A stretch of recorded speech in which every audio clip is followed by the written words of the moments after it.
Kaya hinahamon ka namin, Pangulong Bongbong Marcos, kung gusto mong magkaroon ng magandang legasiya, ang pangalan mo, ipakulong mo lahat ng magnanakaw.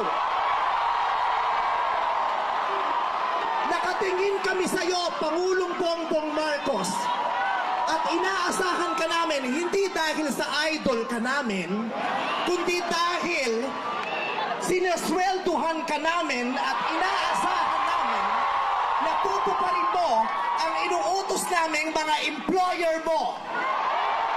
Kami ang nagpapasahod sa inyo. Tapos na ang panahon na natatakot tayo sa gobyerno.